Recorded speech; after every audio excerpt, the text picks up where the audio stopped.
As part of the station's ongoing education coverage, we want to share a conversation we had with Detroit high school students about their learning experiences, challenges, and hopes for the future. The discussion was led by Detroit PBS Vice President of Education, Dr. Omar Hakim.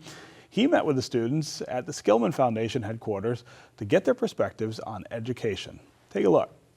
We're having a conversation about all things related to school and the future of education. And so we've got some brilliant, amazing young people here who are excited to share some of their perspectives.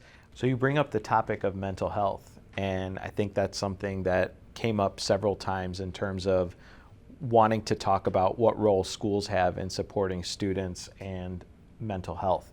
What are some things either that you think schools can do or that schools have done to help support students' mental health? At my school, they have this club called Big Brother, Big Sister.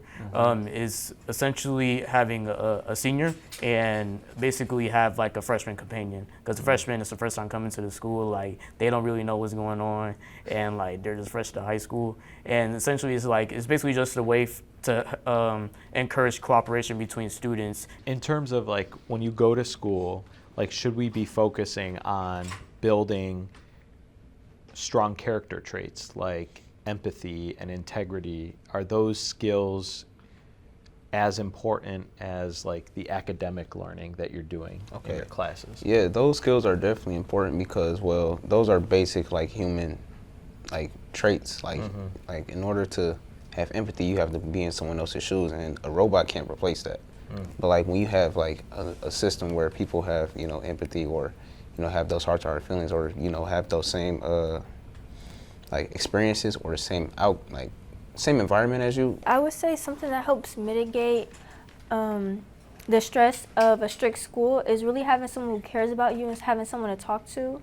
For me, a lot of the times that's my teachers. Sometimes I'll have a bad day and they'll see that I'm not to my best performance, and they'll try to check up on me or say something that might make my day. And I feel like that really helps. And something that's not really talked about is there's people at school who definitely care about you, whether it be your teachers, your friends, or anybody.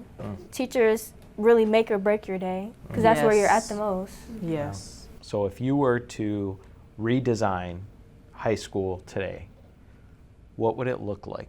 Would it be the same sort of like you go to class, different teachers? What are some things that you think could look differently about how we do school today that you have ideas about? Well, something that comes to the top of my mind that sounds really exciting is, what if we spent the first 3 years of high school, like that's when you do your learning, but it's tailored to your interests. And then what if like senior year you did like a study abroad or a lot of like cool field trips, and to like get you excited about kind of stepping into the world, and like maybe you have like a big project that lasts the whole year that you have to go out into the world to actually like come to a conclusion. I think when it comes to like real world application, helping them understand that either there's not just like one or two options that you can be in life. Giving that encouragement, helping them find out like what is their why, like why do you want to get up every day?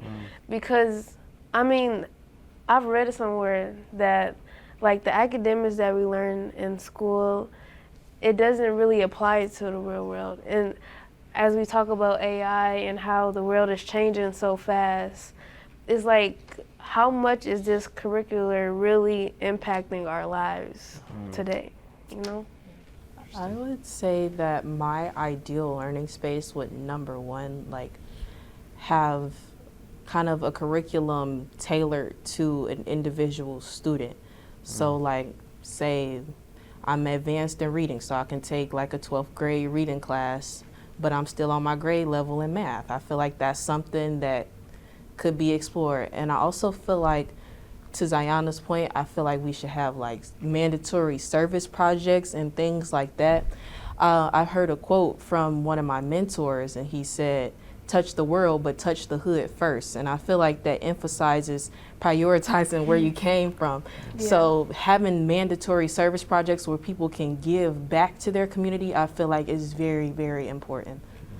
Like service, I never thought that serving my community and like being a part of like a team would be something that I love so much.